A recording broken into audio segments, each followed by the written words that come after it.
Thank you very much.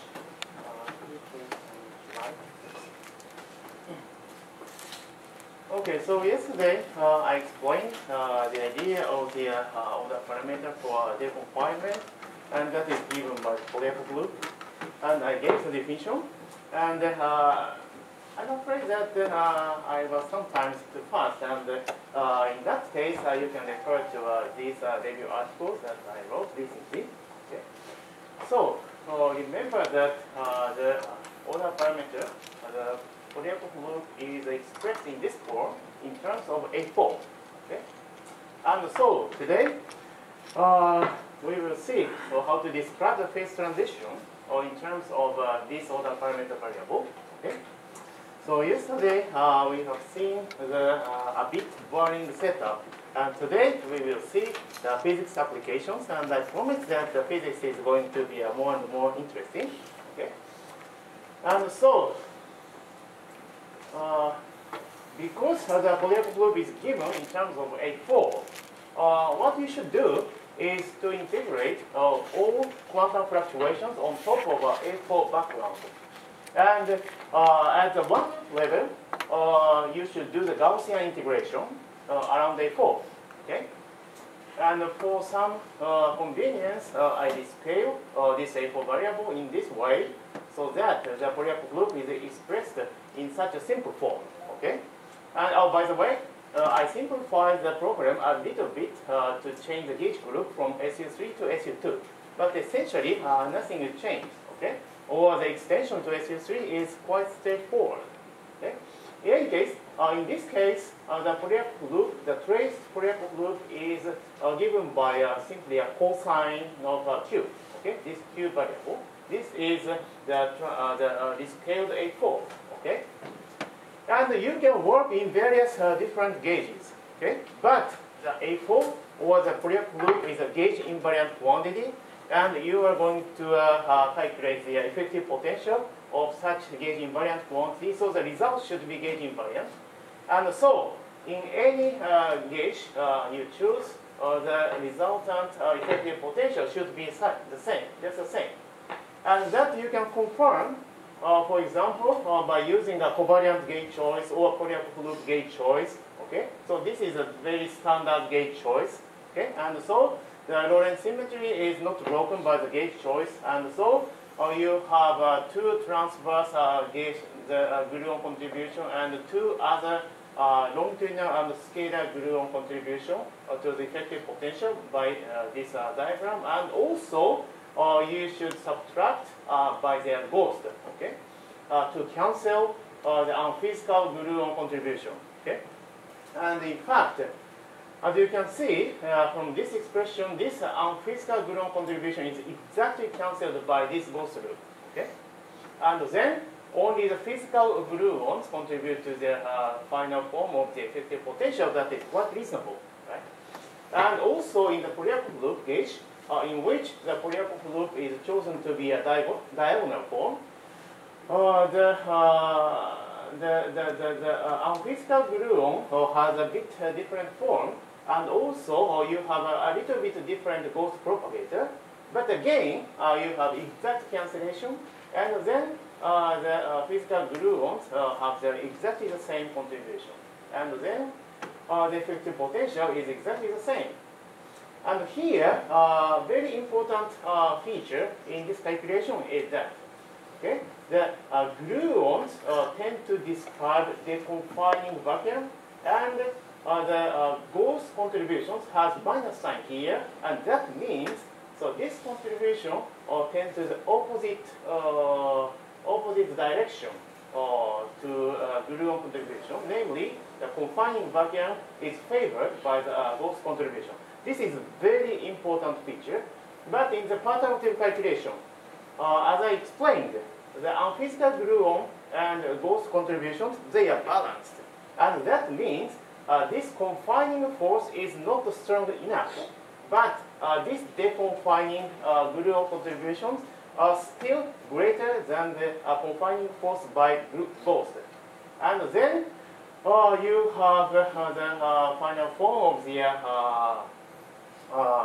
effective potential of the Polyakov loop in this way after taking the Matsubara sum. Okay, and this is nothing but the free form of the ground partition function, right? And this is so because this is just a Gaussian integration, and you know that the Gaussian integration gives you the free ground partition function. Okay, but the only difference is the background by A4, and A4 is something like a chemical potential, or this is actually the colored imaginary chemical potential. So, okay, if this is finite density calculation, so this energy is subtracted or added by chemical potential contribution, and this is exactly so here. Okay, and in fact, this form can be re-expressed in the gauge invariant way, a completely gauge invariant way. If you define the Polyakov variable in the adjoint representation. So this is in the fundamental representation, but this is adjoint representation because gluons live in the adjoint representation of color. Okay, so everything is quite reasonable, right? And surprisingly, this momentum integration is possible analytically. Okay, and that was done by Nathan Weiss in 1981. And actually, Gross, Pisowski, and Yaffe did exactly the same calculation, or even before Weiss did it.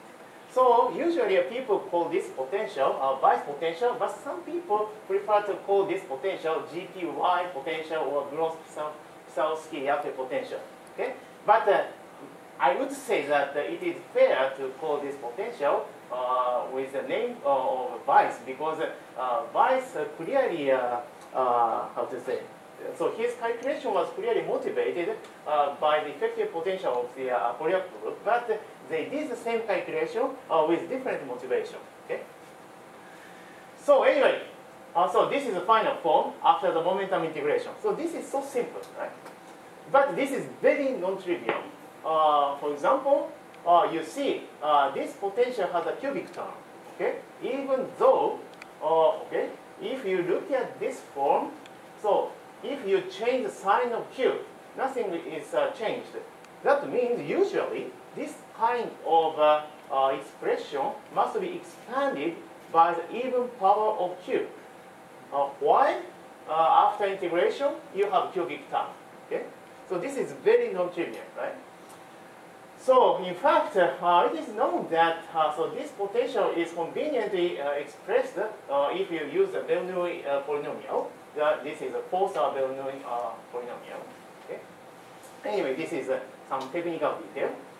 The important feature is that, okay, so here the minimum is located at the point where Q is 0. Okay, so here. Okay, so this is the potential as a function of Q, and in fact you find the minimum at 0Q. Okay, this means 0Q means no background, so trivial vacuum, empty, and empty vacuum is indeed favored energetically, and this is quite consistent. Why? Because now you do the perturbative calculation, and the perturbative calculation is valid only when the system is in the deconfined phase at high temperature. So of course the deconfined phase of perturbative vacuum must be the ground state, right? And self-consistently you can confirm that by this one-loop computation.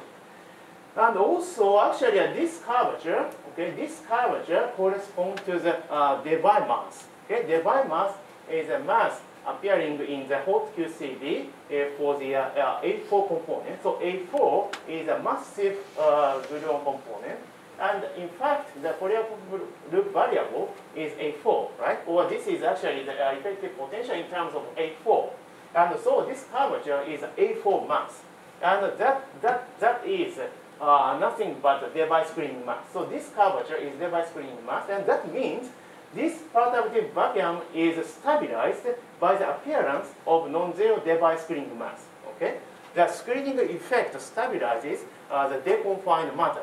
Okay, so this is a picture from this, and also you see the potential is obviously periodic. Okay, and this periodicity comes from the nature of center symmetry.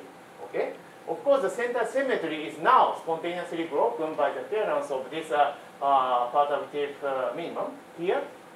But the original form of the potential must reflect the underlying symmetry, that is center symmetry. And so this periodicity comes from center symmetry, okay? And so, so as I said, the Polyakov loop phi is simply a cosine of Q. So if Q is 0, the Polyakov loop is 1, okay, non-zero, okay? So, okay, this is a very tricky statement. But okay, the Q is 0, and that means the order parameter is non-zero. Okay? So in the deconfined phase, the order parameter is non-zero, and symmetry is spontaneously broken by the fact that you have nothing in the vacuum. Okay? So this is very tricky, right? But anyway, so this is the result, and actually the physical interpretation works completely fine, right? And in fact, from this computation, you can clearly see the importance of the ghost or in confinement physics. Okay, as I said, the ghost contribution subtracts the unphysical gluons here. Okay, but let's suppose that you have no ghost contribution in this computation. What happens? And that was discussed by these people in 1993. So this is a very nice paper. And so actually they dropped the Haar measure. In fact, if you naively apply the dimensional regularization, the Haar measure has power divergence, and that power divergence does not appear in the dimensional regularization. So the Haar measure is gone in such a naive regularization. And then the partition function with A4 background is nothing but the expectation value of this guy. And in fact, that you can understand from this argument that I explained yesterday.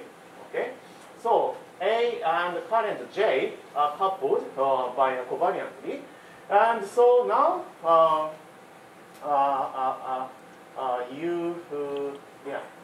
so yes, A4. If you have A4, that picks up the zeroth component of this for current, that is density. Okay, chiral density, and so so this coupling is. Actually, should appear from the interaction, and that is this factor. Okay, that is this factor, and so this imaginary part is CP odd. Sorry, the C odd. The imaginary part of this quantity is C odd, and so after taking this expectation value, the imaginary part is dropped, and so. The only real part contributes to this expectation value, that is cosine of this quantity, okay? And cosine is always less than 1, right? That means this expectation value is always less than 1, and so this partition function with A4 background should be less than the partition function without A4 background, right? Because cosine. So the difference is given by this cosine factor, and cosine is always less than 1, right? So this partition function is smaller, and that means the free energy that you can read from this partition function should be greater than this free energy without A4 background, yes? Because this partition function is related to the free energy by exponential minus F over T, okay? So from this simple argument, you can prove that the free energy is minimized at the perturbative vacuum. That is this state. Okay, this state has the smallest energy. Okay, so the nothing. So this state. Okay, this state is always favored non-perturbatively. Okay, so this is completely non-perturbative argument. And so if you drop ghost, you have no chance to describe the confined phase, but the state you get is always a deconfined phase without A4 background at all. Okay? And that means if you want to describe confined phase, you definitely need ghost contributions, right? And so ghost is really necessary to describe confining vacuum. And that you can see from a very well-known example. That is Wilson's very famous paper. Okay? Wilson introduced a lattice gauge theory to describe confinement. and he showed area law by using the strong coupling expansion. Okay, and the very important feature in the strong coupling expansion is that you should do the group integration. Okay, and this group integration has Haar measure, and this Haar measure exactly corresponds to the ghost. Okay, yeah, in fact.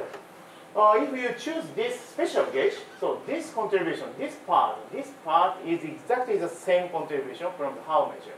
Okay, you can prove the equivalence. Okay? And in fact, the confinement is really induced by ghost contribution that you can see from famous Gribov scenario or the famous paper by Kubo and Ojima that I want to briefly explain here. Okay? So the Gribov's idea is the following. Okay? Of course, the confinement needs some long-range force. Otherwise, of course, you cannot get confinement. But gluons should be confined, right? And so gluons cannot mediate such long-range force. Okay? And that means this long-range force must be mediated by some unphysical particles that you cannot measure in the asymptotic state. That is, of course, ghost, right? So in this scenario, the gluon is not enhanced in the infrared. Sorry, the gluon, the gluon is not enhanced in the infrared. Okay, the gluon does not have any long-range component, but actually the gluon is suppressed in the infrared. Okay, by this special form of their mass. Okay, if you interpret this as their naive mass term, then the mass is enhanced if you go to more and more infrared, right? And instead, the ghost has the strong enhancement if you go to more and more infrared. Okay, so this is a picture by Gribov. Okay, so actually some decades ago, some people speculated in a different way, and so considering that the ghost, sorry, this is gluon. The gluon must have this type of singularity, and then by the one gluon exchange potential, you can get linearizing potential. Okay, so if you do the Fourier transformation of this potential or this one gluon exchange contribution, then you can get the linearizing potential. That was a very naive picture of confining linear potential, but it was completely wrong, and such confining force must come from the ghost. Okay, and also actually this kind of scenario is quite consistent with the Kubo-Ojima scenario. So this is a more precise argument. That is, okay. I don't have enough time to explain the BRS symmetry, but anyway, if you fix a gauge with some extra symmetry in the gauge theory after gauge fixing, then you can define BRS charge, okay, or BRS transformation, okay, that is generated by this charge. Okay, and the physical state must satisfy this condition in the similar sense as a physical state must satisfy the Gauss law. Okay, anyway, the physical state must be gauge invariant. Okay, that is very nicely expressed in this way using BRS symmetry. Okay, but the point is that using the word identity, you can prove that the color charge can be expressed in this way using the anti-commutator with BRS charge. Okay, and this means if you take the expectation value of this color charge with physical condition that satisfies this, okay, then obviously the color charge is vanishing. Okay, or the expectation value of the color charge is vanishing because of this charge, BRS charge. Okay, and so you may well think that now the color confinement can be proven in this way because you cannot see color charge and the physical state has zero color charge. Okay, so this could be a proof for color confinement. But Kubo-Ojima was very clever, and so they didn't jump into such hasty conclusion. But they were very careful, and in fact, you can prove that actually this anti-ghost C bar has massless asymptotic field. Okay? And such massless asymptotic field leads to an infrared divergence, and that destroys such naive argument. Okay? And so, if such massless asymptotic field doesn't appear for some reason, then you can prove para-confinement. Okay? And actually, you can write down the condition for such a non-existence of massless asymptotic field in anti-ghost.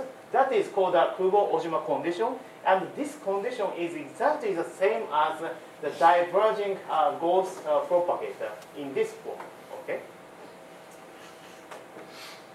Yeah, in fact, if you look at the ghost propagator or dressing function, that is some non-perturbative correction to the tree-level propagator, then if you look at the lattice results, indeed, the ghost has strong enhancement in the infrared region, okay? Quite consistent with these scenarios. Okay?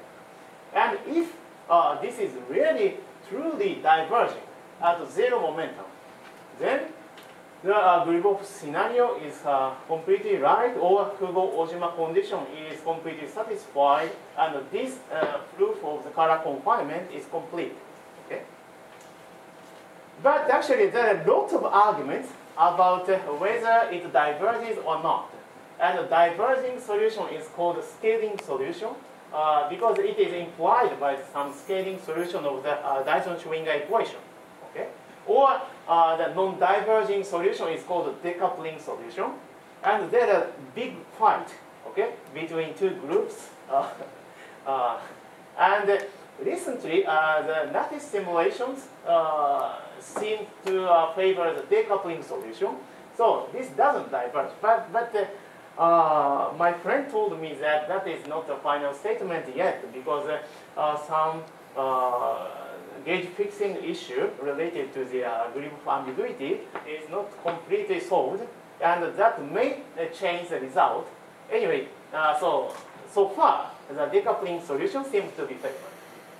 Anyway, that makes a very small change, okay, very small difference in the understanding of a confinement and deconfinement, as I will explain now. Okay. So anyway, the confinement at small temperature can be understood in the following way. Okay, as I said, the effective potential was expressed in this way. Okay, so this is in the covariant gauge. You have physical gluon contribution and unphysical gluon contribution, and also it is subtracted by ghost. And now the ghost is enhanced, as you can see from this behavior of the dressing function. So this minus sign is strengthened. Okay, this term is strengthened, and on